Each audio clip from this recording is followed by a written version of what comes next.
Welcome, welcome, and welcome to our conversation today on the shifts that are necessary for us in healthcare as well as education. And in this discussion, we're going to be examining a number of things. But before we do that, for those of you who are joining us that may not know much about Victorious Living, Victorious Living started in 2002.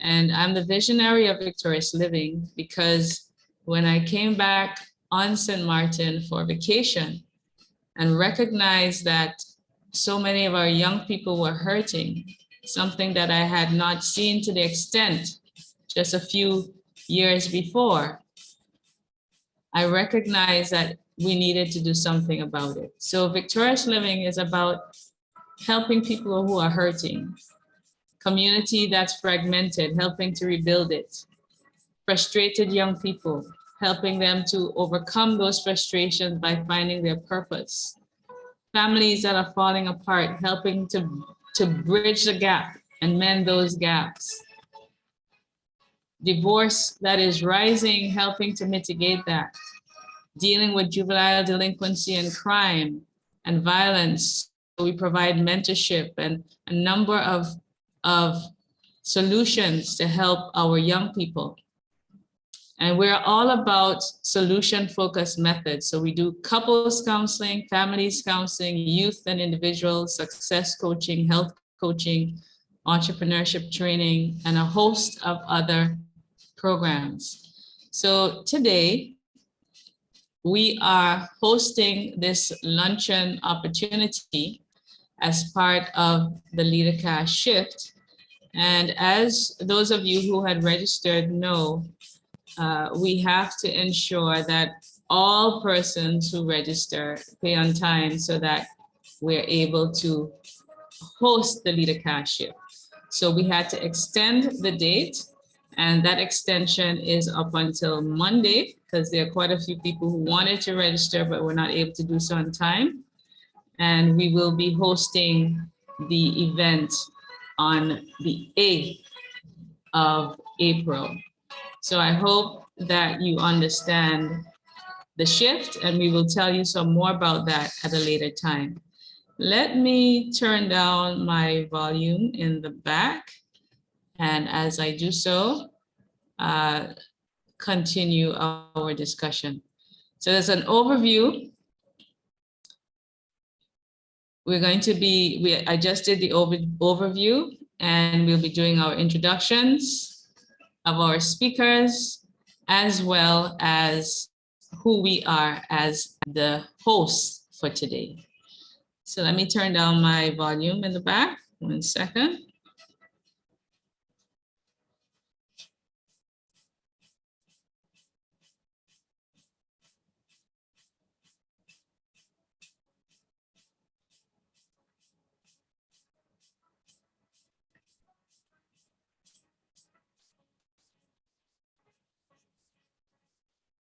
Thank you so much for your patience.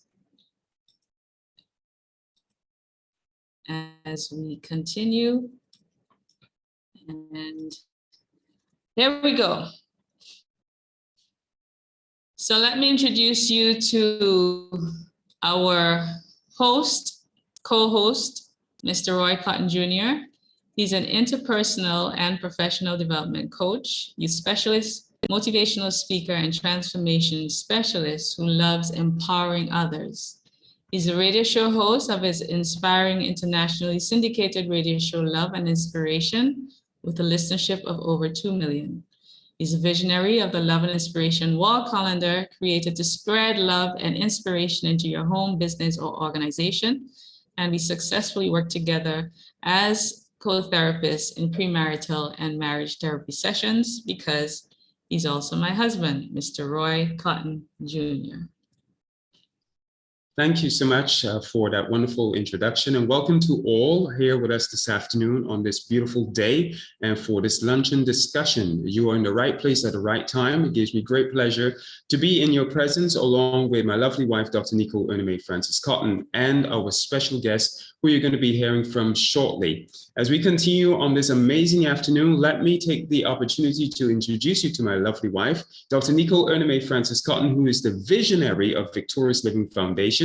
She is a certified lifestyle prescription health medicine health coach. She's also a certified holistic health coach, certified success coach, marriage therapist, and family therapist, master therapist as she is, especially in the areas of grief and trauma. She was awarded an honorary doctorate of divinity from the Grace Hill Bible University, and she's also the developer of the Grace Hill Bible University St. Martin Campus Counseling Degree Program.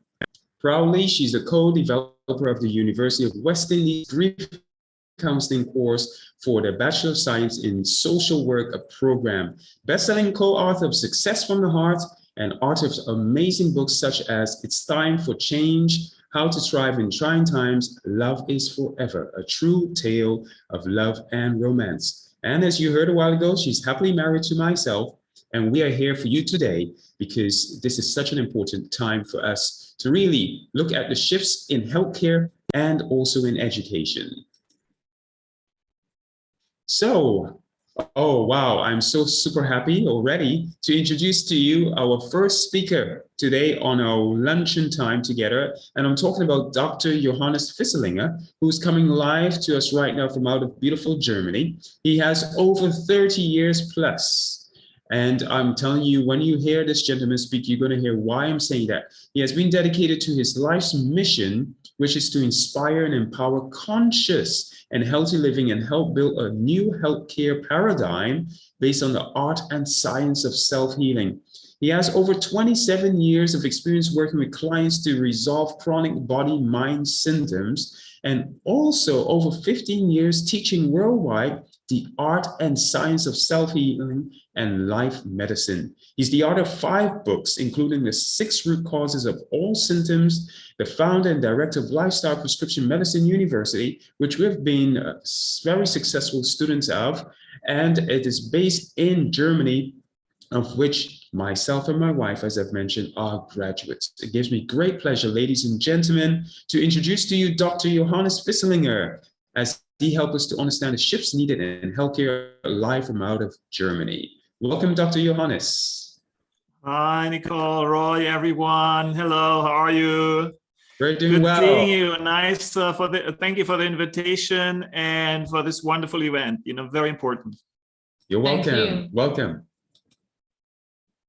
So I guess I get started right away. And, you know, obviously this topic is about shift in our own lives, in the world, as we probably all noticed, especially over the last few years. And so there's a lot of transformation happening.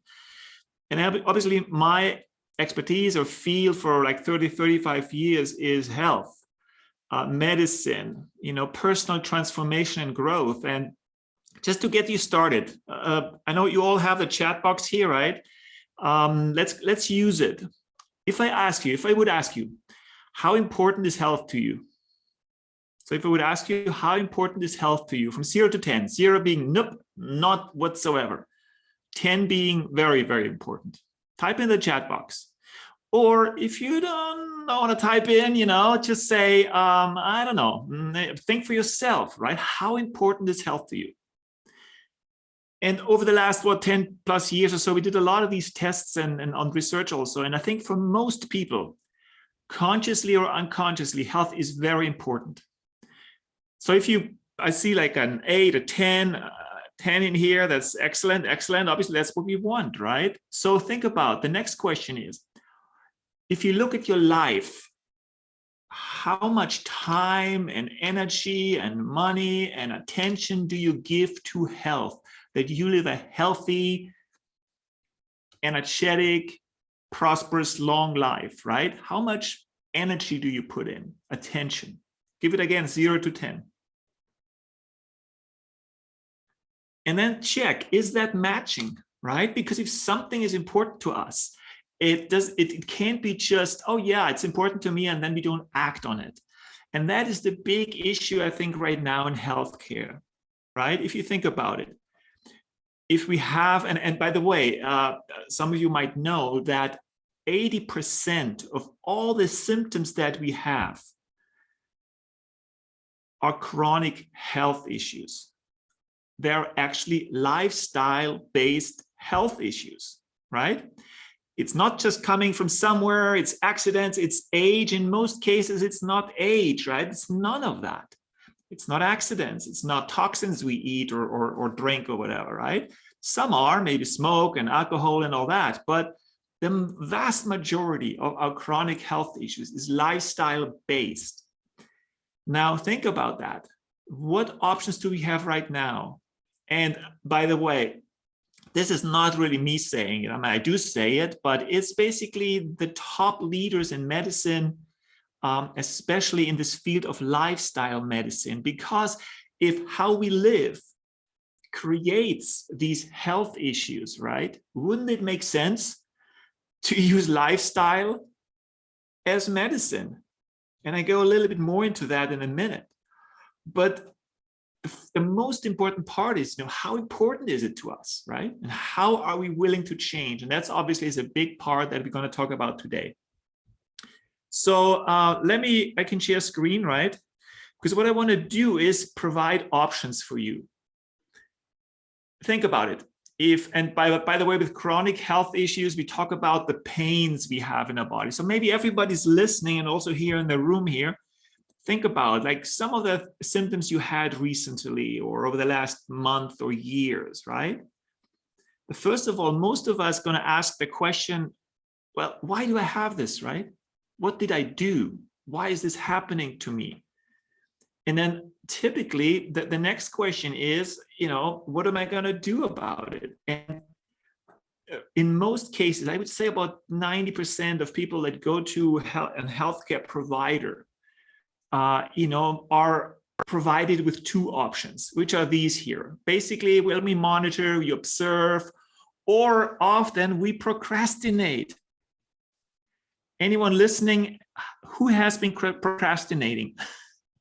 We all do, right? Oh, I have this pain for like a couple of months now. It's going to get better. And we don't do anything. That's the worst decision. So I'd like to encourage you, whatever you have right now in terms of symptoms, and I'm not just talking about physical symptoms, right? I'm talking about emotional status. And maybe I'm very angry and upset. I'm very sad. Maybe I'm depressed. Maybe I feel lonely, right? These are equally, it's body-mind type of symptoms. Whatever you have, start today, right now, right? Don't hold back. Don't say, I do it tomorrow. No, right now. Take an action that moves you forward and improves your life and your health. And I give you a couple of these little things you can do right now at the end of the talk, okay? But the reality is, right, if we have symptoms, typically we go to a healthcare provider, and obviously very, very important that we have these treating symptoms, managing disease, managing especially chronic disease, right? Very often with medication, diagnostics, operations, and all these things. These are very important, right? And, I talk to so many doctors, thousands of doctors every year, and this is kind of like what they agree on, what they're going to share with you, because most doctors have this passion to help. The problem is right now, and that's where we need a shift, that's where we need a transformation, if we actually need a disruption of healthcare. Because I just talked to Dr. Pearl, which was the CEO of the biggest US healthcare system with 20,000 doctors he was managing them. And he says for 30 years, not much has improved. We all know if 90% of the healthcare cost that you guys spend, that we all spend, is used to manage chronic disease, but we never resolve them, right? Just look at maybe some of your symptoms that going on and on and on, and they never resolve, and you take a pill and do this and that to lower the intensity and you feel a little better.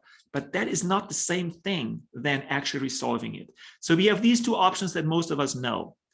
But what's coming very strong, and you see it everywhere, even in the Caribbean, right? And that's actually where we want to be as a Lifestyle Prescriptions University, setting shop up in the Caribbean, because first, it's beautiful, right? But second, also, it's kind of in the center of the world from my perspective, right? And there's such a potential and such a willingness to integrate lifestyle medicine into healthcare, into individual lives. And so what is lifestyle medicine, right? They're basically 4 pillars. So if you just remember these 4 pillars, right, that you can improve and improve them a little bit as you move along. One is here, nutrition. I hope you can see that on the slide. Everybody sees the slide, I think, or the worksheet, right? Yes, we can see it. Okay, perfect. So what we want to do, improve our immunity, our vitality, our body-mind functions, our strength, our fitness, live longer, better, happier, healthier, which all has been scientifically proven that this is working. 20, 30 years, extensive research into lifestyle medicine. What do we need to do? Well, we need to improve our nutrition. And I go through this rather fast because obviously we don't have the time, but some of it will stick and you start to become aware of the little things you can do right now to improve. So just make a commitment. First thing, move health up in your importance list, in your values list, make it more important. And then start removing toxic stuff that is, is not healthy, right? That's the first thing, all the chemicals, the processed foods, right? Go fresh, natural foods. That's the simplest advice that probably anybody should and could give you. Plant-based, a lot more plant-based. Healthy, living life foods, as much as you can. Second, fitness. Start walking, like don't use a car, start walking. If it's just 2-3 minutes every day, right? Little things, they accumulate. It's like in a bank account, right? You have interest, it accumulates and you feel it after weeks often, you feel so much better already. Stress management, and that's a big one that we focus on in our Lifestyle Prescription University a lot. Because think about it, if you feel totally angry and upset 24/7 in your life, which one is more important, to change that behavior or to eat a little bit more fruit or veggies? Both are important, right? But the reality is the psychosocial stress, managing our stress, which can be the environment we live in, the relationships we have, the work experience, our internal stress. There's a lot of stress going on inside of ourselves that is not even, has nothing to do with reality. We're just making that up inside of ourselves. So if we can lower that intensity, very, very powerful. And another of the 4 pillars here is love and support. If we feel loved and connected and supported, whatever that is, it could be from a wonderful big family to having a loving relationship with a cat or a dog, right? I mean, whatever that is, there's so many options how we increase the love and support in our life. And the reality is, this requires, as I said before, that we change. Now, it's nobody's fault. We did what we did over the last, 10, 20, 30 years, right? But now that we know, we have tools, we can use these habit improving tools to live healthy and better and happy and longer. Think about it. The biggest fear that people have, the biggest issue that a lot of us have, let's say if you're 80, 90, some aim to be 100, right? Do we live still healthy with a high quality of life? And that's where lifestyle medicine comes in so powerfully, right? It's not just healthy. Health is a vague term. Our quality of life, how we think, right? How we feel in our body, our love life, our relationships are going to improve because we feel better, which then in turn makes us live actually a lot longer. So again, I give you, or maybe let's do this now. Can you type into the chat box, and everybody that is listening live or otherwise, ask yourself again, can you commit to one tiny little new habit right now and practice that for the next 7 days? And then let us know, either Nicole and Roy or myself, let us know how you did, how you felt better, right? So type in the chat box if you say, yes, That's what they're going to do.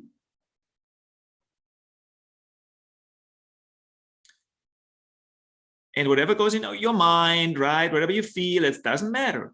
And that's the big difference to lifestyle medicine, to a lot of other methods, or even like natural medicine and homeopathy and all that. It's not product-based. This is cheap. It's like affordable. It basically costs nothing, because all you're going to do is you switch certain behaviors, right? So that's why lifestyle medicine has this potential to totally disrupt healthcare. And my prediction is that in, I don't know when, I'm bad with timing, but over the next 10, 15 years or so, pretty much every doctor is going to offer lifestyle medicine and is prescribing medicine.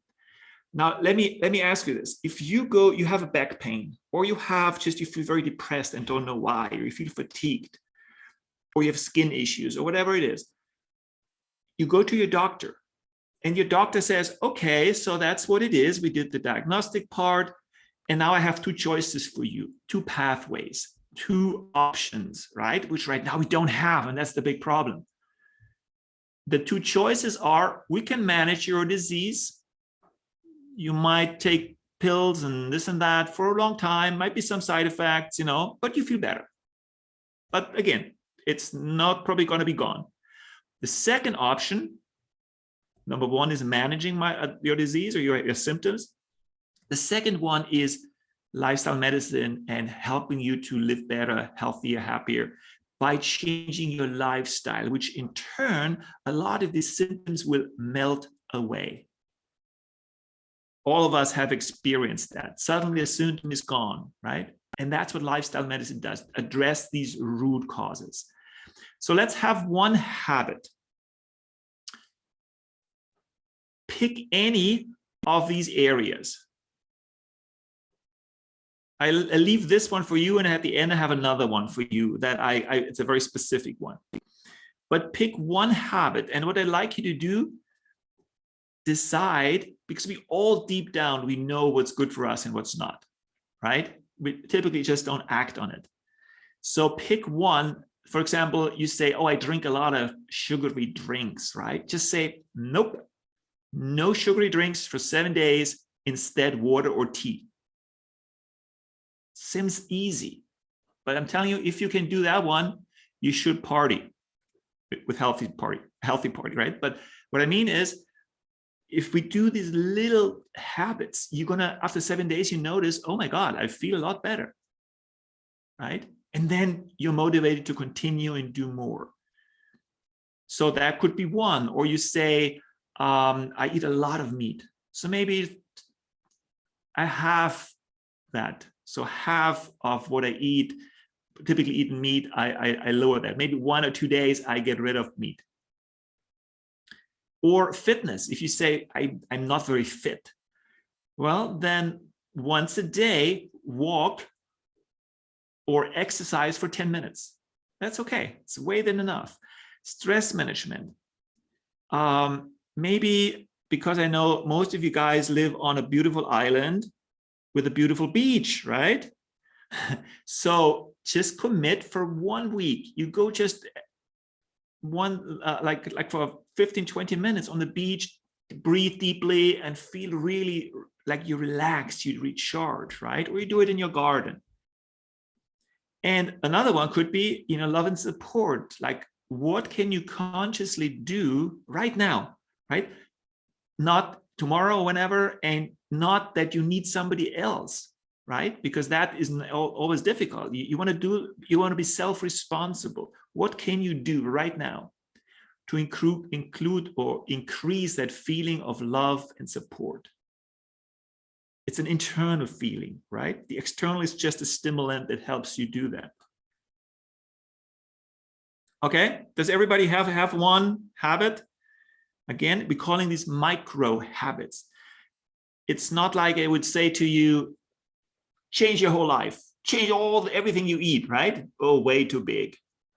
But make it very small, tiny little steps, but be consistent. Way better to have these little micro habits. So is everybody ready? Everybody committed? And important, what you do now is write it down. Get a piece of paper or on your cell phone, wherever you know you see it, and you have a reminder every day in the morning and evening that you write it down. So specifically what you do. And by the way, we're calling that prescribing lifestyle medicine. And that's what in a few years doctors will do and offer in different ways. Okay, so obviously the next thing, which I'm not going to go too deeply into, this is our kind of unique lifestyle medicine approach. We're calling that root cause lifestyle prescriptions health coaching, which, for example, if I would tell you that the sadness you feel that comes back again and again, right? You feel sad. And then a few days later, you have a skin eczema show up. Or like you get really, really angry about something. Now, something triggered you, right? Let's not go there what that is. Could be many things. But then you feel really agitated or angry, right? And you think about that situation all the time. We're calling that the stress phase here. You feel very stressed about it. And your small intestine or your belly feels very tight, right? I could give you like hundreds of examples, and that's how we work specifically, that we not just say what change, but de-stress, stress less, but we kind of ask a few questions and say, well, what specific stress affects your small intestine or your skin? We change that and the skin starts to naturally heal. Like Dr. Ornish, which is the father of lifestyle medicine. He's, Bill Clinton's, Clint Eastwood's, and all these kind of celebrity guys' doctor, right? He's amazing.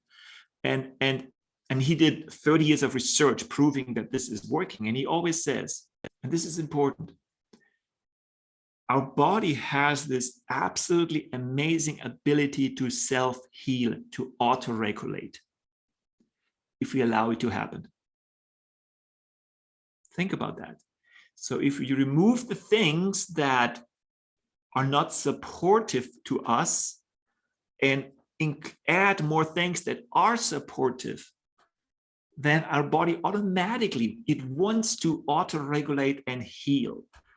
And another thing that I'd like to confront you with, because it's a very different kind of thinking, right? So changing our mindset is very important.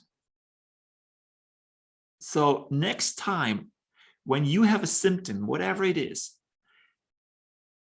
instead of like, oh my God, why do I have it? And all this kind of thoughts that pop up, consciously shift and say to yourself, interesting. What is this? Like you welcome it. You accept that a symptom is there.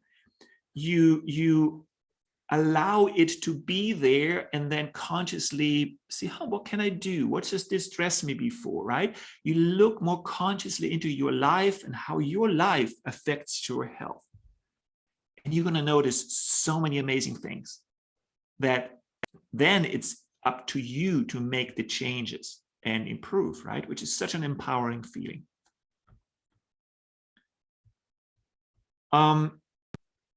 So let me see here. So we have, how much time do we still have, Nicole Roy?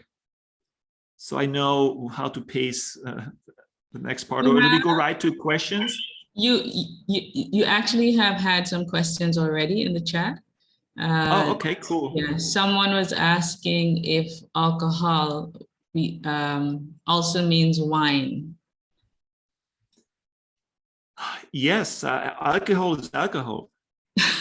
but guys, that's important, and that's the problem also, with medicine in general, and even in our field. There's so much information out there. Aren't you guys overwhelmed? I mean, if you read like what's healthy, what's not, your mind is like going crazy, right? You don't know what's true anymore, especially with social media. So my suggestion is, and that's actually working on a new project that's going to make that happen. Because my suggestion is to just shut off all the information that you read. I know that's drastic, But you're going to feel so good if you need to read none of that. Because it just keeps us busy because, oh, avocado is good. Oh, no, avocado is not good. It's too much fat. Oh, alcohol, a little alcohol is good. A little one is bad.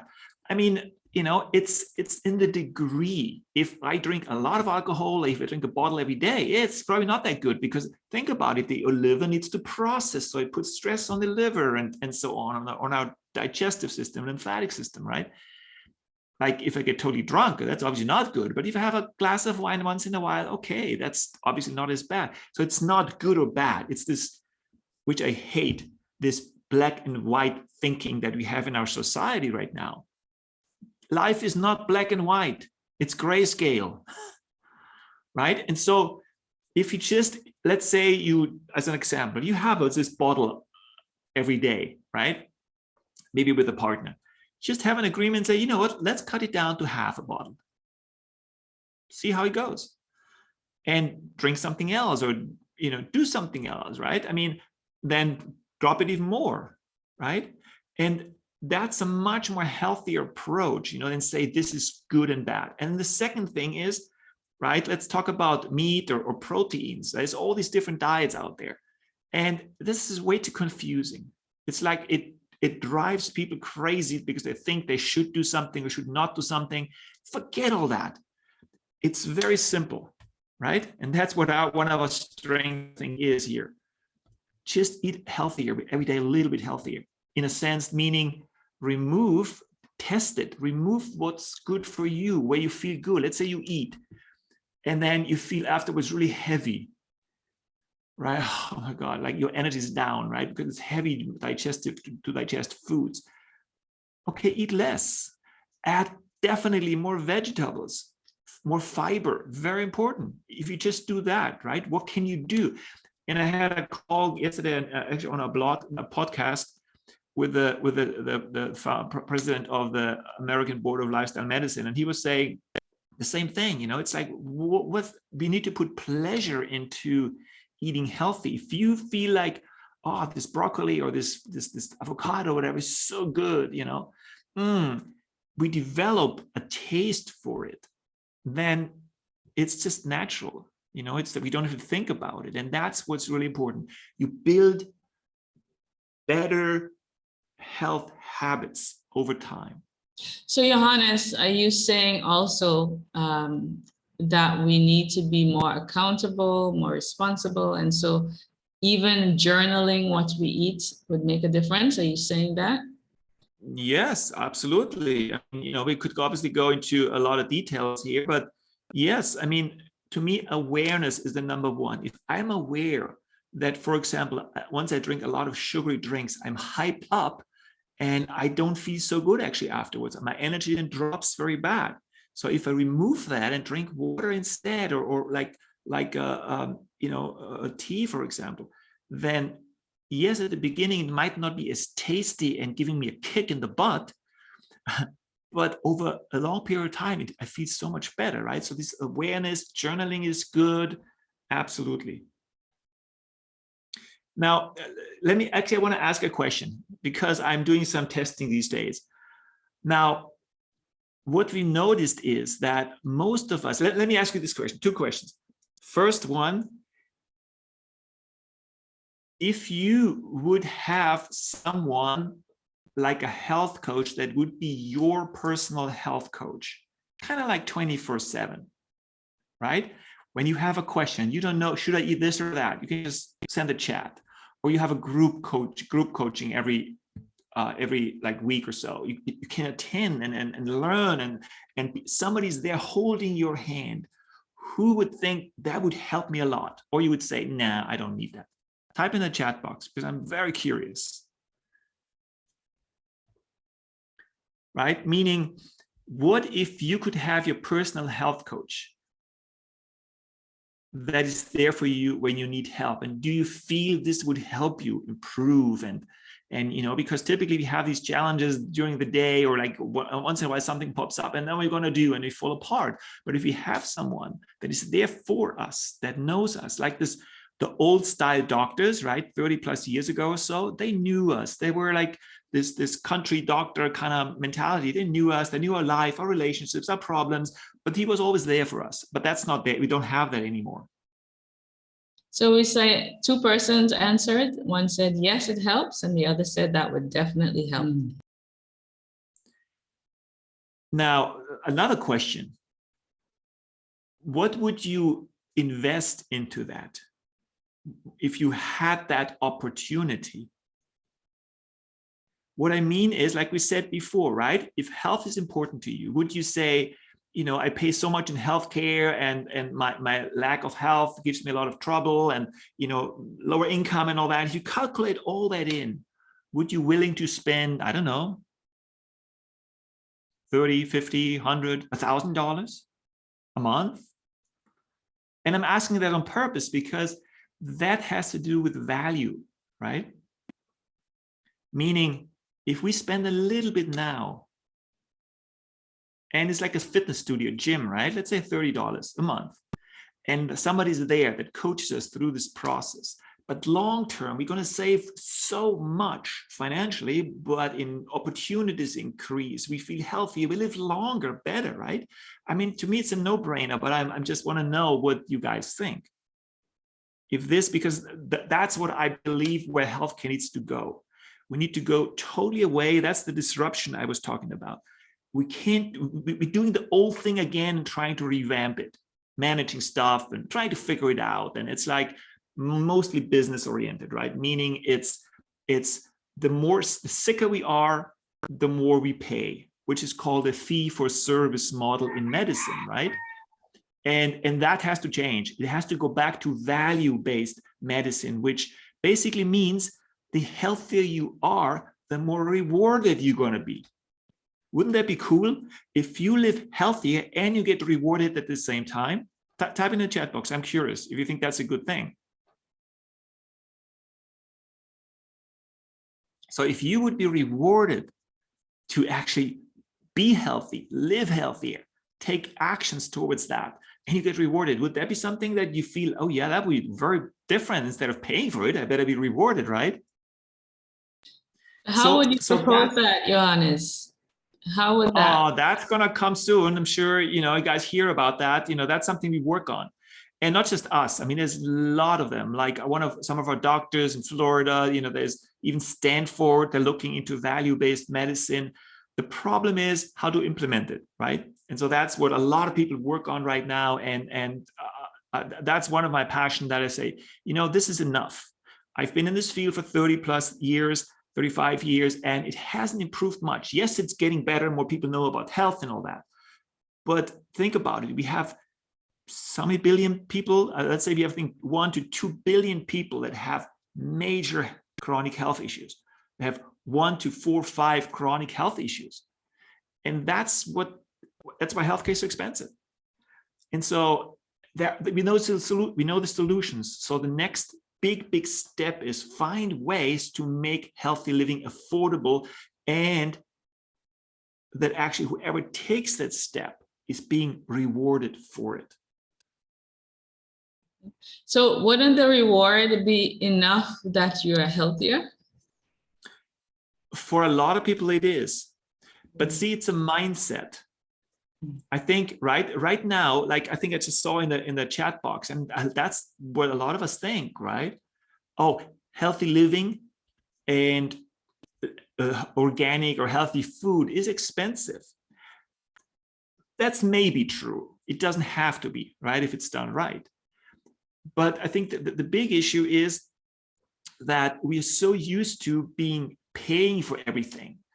And, you know, I'm calling this the premium health coaching, right? Which is absolutely wonderful. I know that's what you guys do, Nicole and Roy, where, you know, you work with someone and really help them go through it fast and improve fast. But still, that, you know, there's a fee attached to it. But if we can make health coaching affordable and accessible to everyone, and that's the mission of our university, of our nonprofit, and the Lifestyle Medicine Summit we have, making lifestyle medicine and health coaching accessible, which means affordable, which means doable to everyone. And even there's research that proves if countries, governments are brave enough, which a lot of them are not because they're still caught in the old way of thinking, if they're brave enough to take that step, their citizens gonna improve in terms of health outcomes, your health outcome, like a nation, right, becomes healthier, they become more productive, they just, the vibe, the energy goes up because it's not struggling anymore. It's like creative energy starts to be released, healthcare cost goes down, and the economy starts to radically improve, right? So that's where, you know, also in terms of governments and also universities, please, you know, see the potential, be an innovator. And I know in the Caribbean, there's a lot of cool stuff happening, being innovative. And I think that's the opportunity right now. Okay, thank you so much, Johannes. As we wrap up, Lenora said, currently employment organizations are requiring employees to make lifestyle changes and are offering the expenses via job insurance. I know that on this call, we have a few persons from our Nagico insurance. And so I'd like to just throw it out there with the Nagico insurance, if you would care to answer. Is this something that the insurance companies are working towards, lifestyle medicine? If you have anyone that's Shelley or any of you, if you could answer that question.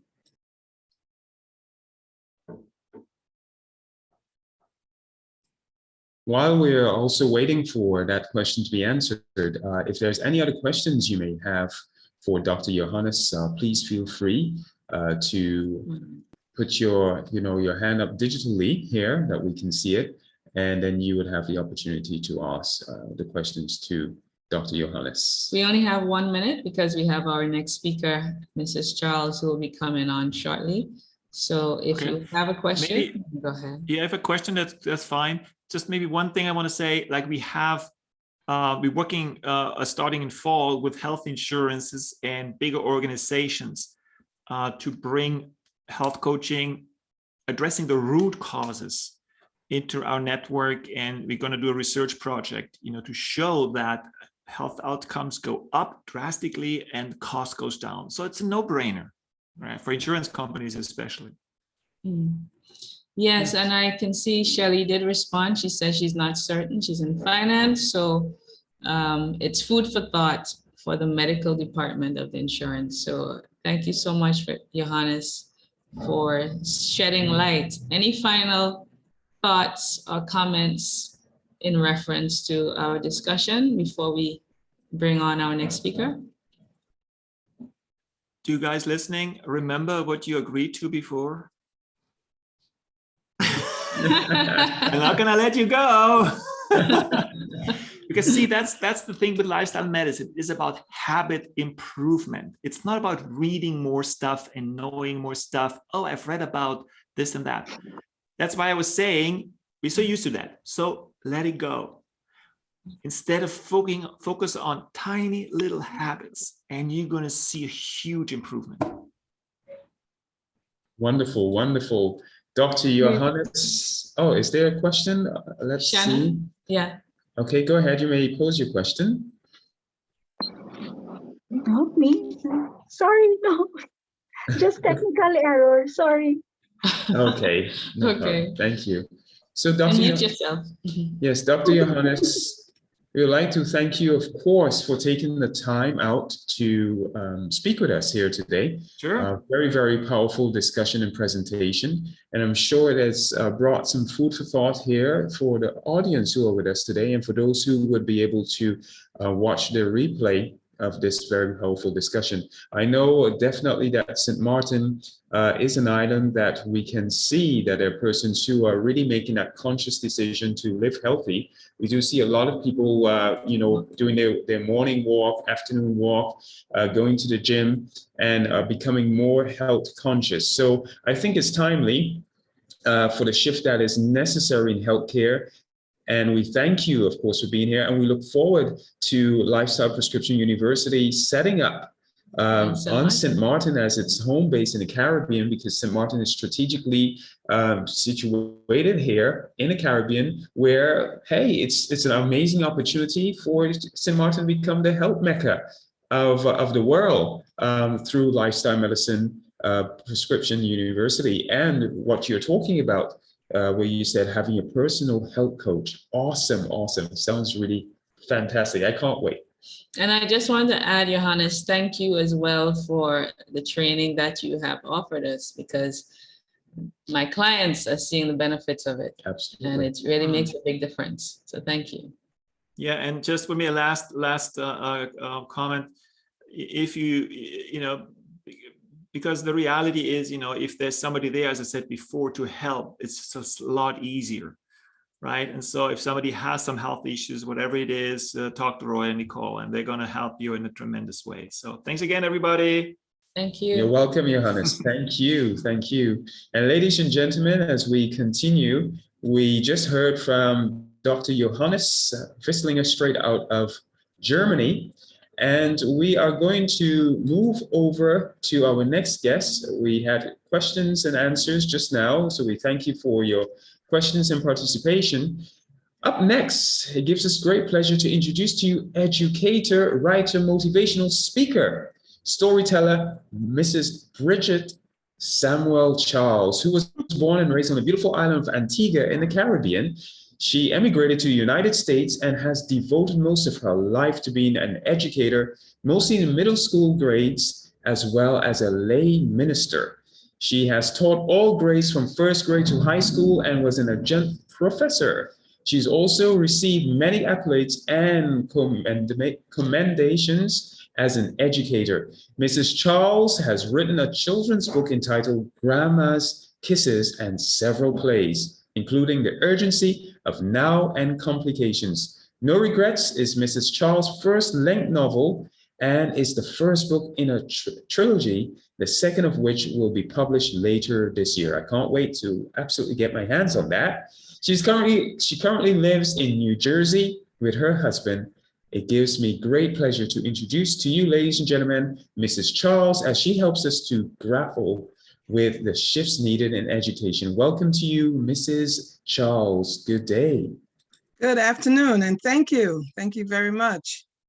It is a pleasure to be here and to speak with you one more time. Mrs. Charles, if we could, because I know we've been sitting a while before you do your excellent presentation, could we just stretch? Sure. If everybody just reach up and just stretch. Pull, reach for the stars, and just stretch. To the left, to the right, around our shoulders, take any stress out. As we promised, Johannes will do something to help us shake us up, right? So we just shake it off. And the floor is yours. Take it away. Okay, well, thank you very much. I want to just thank you for giving me this opportunity. And I would just like to say, just introduce myself by saying that I've been a lifelong educator. I've taught for a total of about 35 years. And what I'll be speaking to you about today will be based mainly on my own observations, as I have, been in the classroom for a long time. I taught briefly in Antigua, but most of my teaching career has been in the United States. But what I'm about to tell you is also supported by research-based evidence. Before I begin, I'd like to just give you some definitions of words that I will be using, and words and terms. The first one is paradigm. A paradigm is a shift, is a pattern or model, which is the usually acceptable perspective. In other words, it is the status quo, or the way things are right now. Now, that brings us to the paradigm shift, which is a change in our paradigm. And it occurs when our paradigms, when we look at the world a different way, and because of that, our beliefs change. And sometimes this can happen suddenly, but at other times it takes a while. It just gradually shifts. And then one day you wake up and you have what is called an epiphany. But most of us know that an epiphany does not usually, it's an aha moment, but it's based on things that have been building up for a while. So those words are very, very much interconnected.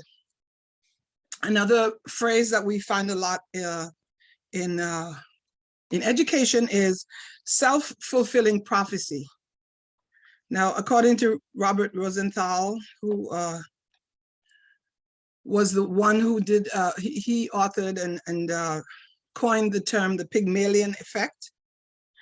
A self-fulfilling prophecy is basically when someone believes something is going to happen, and based on their actions and the reactions of others, it usually does. And it works in a circular fashion. Now, I'll just give you a little brief idea of that right now before I go into my observations. People's beliefs and expectations affect their action toward others.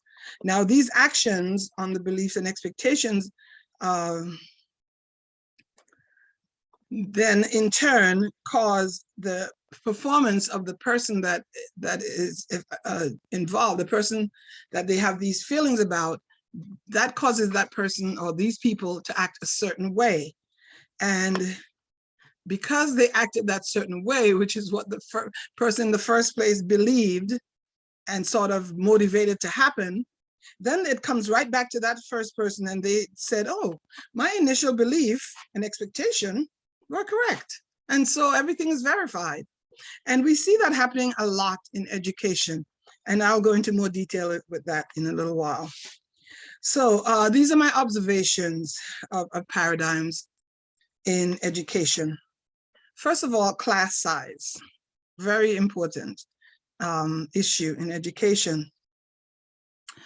You know, teachers, because of the fact that in many urban districts, because of the fact that there's such a high population, many children are herded, and I use that word on purpose, into classrooms with only one teacher. Many teachers are expected to teach classrooms of 29, 30, 31 students without an aide. And because of this, the teacher does not have that opportunity to do one-on-one conferences with the students, which is what a lot of times is the thing that most students need in order to excel. They need to know that the teacher cares, that the teacher has the time to devote to them. But because of the class size, teachers just don't have that time. So class size is one of the things that I've noticed. And my personal belief is that large class sizes affect learning adversely. The next thing is teacher expectations. Now, I will give you an example. Well, I won't give you an example. I'll tell you a story, because in order to give an example, first you have to know what I'm talking about. So I'll tell you a story. I've always loved the arts. I've loved history and things like that. When I was going to school, I excelled in just about all my subjects. And then came along one of my sisters, and we had the same history teacher. And that my sister wasn't doing as well as I did. And that teacher was quite dumbfounded. And so she complained to my sister about it. Well, that was not a good thing, because my sister spoke up for herself. She said, well, I don't understand why Bridget is such a great student. Bridget got all A's, and how come you can't get all A's? Well, my sister set her straight. My sister said to her, well, Bridget is Bridget and I am me. And what you expect from Bridget, you should not expect from me, because I am me. And you know what? She was a child at that time, but she spoke up, and spoke up eloquently, because guess what? We need to approach people as individuals, and not with these preconceived notions of well, your sister did well, so you should do well. or your sister was not a good student, so I know you're not going to be a good student. Teacher expectations are very, very important in education. So as we move on, I'll just say this.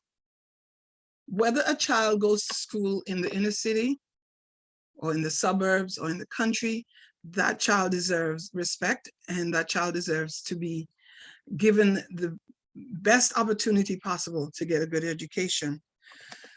This brings me to another point: equality versus equity.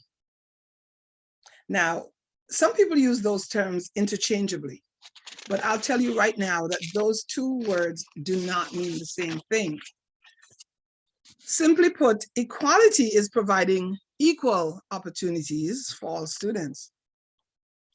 But in contrast to that, equity is meeting the specific needs of students who may be at a disadvantage. So equity and equality are not the same. And this brings me to a picture that I saw once to illustrate this point, where there was a ball game going on in a field, and there was a fence around the field.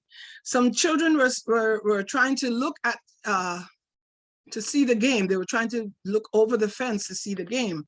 Now, one boy was tall. Let's say there were 3 children. We'll just say 3.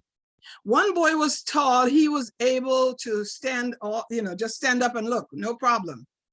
Another boy was not as tall as the first boy, but he was able to see. He was able to sort of stand on his tippy toes and peek over and see exactly what was going on. The third boy, though, was very short. He couldn't see anything. He kept jumping up and saying, "What's going on? What is going on?" And of course, they're not going to be picking him up and holding him up the whole time. So what happened? He missed out on seeing the ball game. In the other picture, which is a suggestion of what should have happened, is that the tall boy is standing looking over the fence. The other boy, he may have maybe a small, maybe standing on a rock, on a small rock, so he wouldn't have to, stand on his tippy toes. But the short boy, the smallest boy of all, would have a large rock on which he would stand and be able to look over the fence to see what was going on. And that, my friends, would be equity. Equality is they were all given a chance to see the game. They're all just standing outside the fence. That's equality. They were all equally allowed to be outside the fence, but equity met the needs of each child. And so in light of the pandemic, we have to think about equity with students in low-income families struggling to stay on top of their school responsibilities. Sometimes students who are in certain areas may have weak internet connections, or the parents may have lack of childcare. There are lots of obstacles to children, overcoming the obstacles to them achieving, highly in education. So in working towards equality in education, that's good to have equality, but we should also realize that equity is a must. Okay, and we need to have a much more equitable learning environment for all students. One of the other things that I observed was attendance versus learning. Now we all believe that it's very important for students to be in attendance at school. But I have to tell you that sometimes in my experience, the emphasis on attendance outweighed the emphasis on learning. Now you may wonder, what is she talking about? Well, what I'm saying is, a lot of times children are coming to school and they're not excited to be there. They don't even want to be there, but they're forced to be there. And what's happening is that the school district is breathing down the neck of the school administrators, who are then sort of flogging almost the teachers. You must get them here. You must get the students here. You must get, whether they're sick, whether they're well, no matter what, you must have them here because the district expects us to have, let's say, 98% attendance every day. Now, which is, I mean, it's great. I want students to be there, but sometimes students just can't be at school because they may be ill. There's so many things that could, reasons why a child may not be there.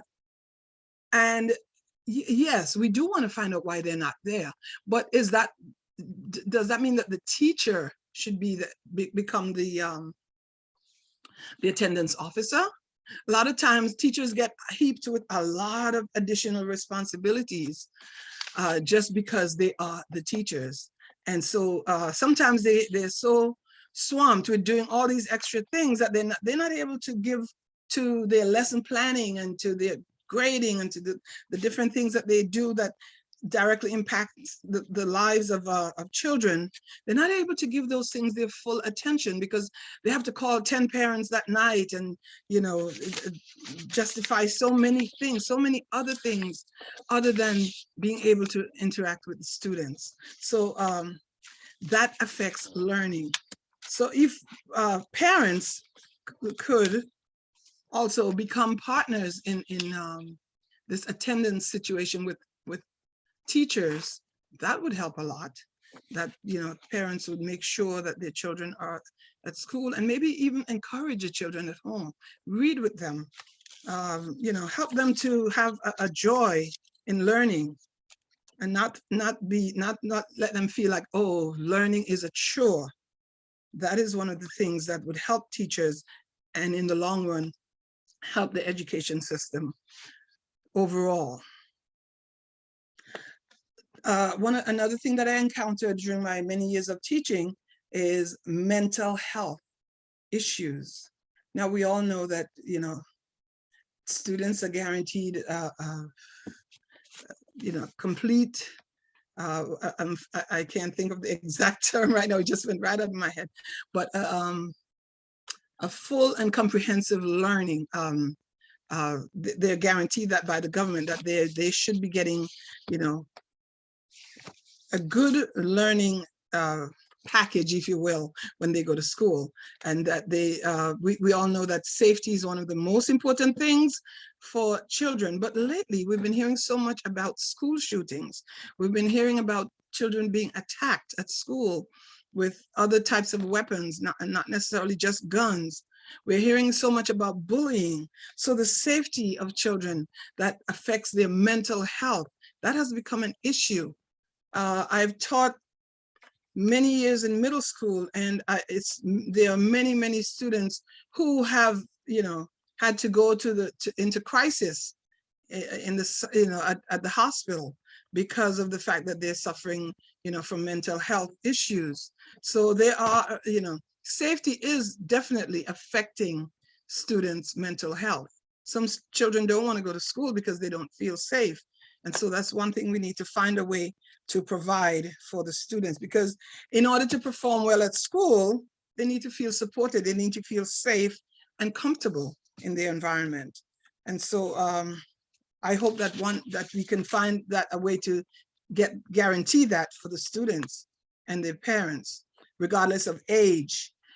And so that is where the lawmakers should come in and you know, help create policies that will help provide this safety net for the students. Some districts decide that they would like to have safety officers in the school, and it's sad that it had to come to that, but that's what it has come to. But whatever it takes, we need to be there for our students, because we know that the children are our future. But not only are they our future, they're also our present. And as our present, we have to nurture them, and we have to make sure they're safe. Let's move on now to another thing that I observed, which is frequent curriculum changes. Too often, this is one thing that I observed in the district that I worked in the public school. Now, I worked in the Catholic school as well, and I have to tell you that the Catholic school curriculum was not as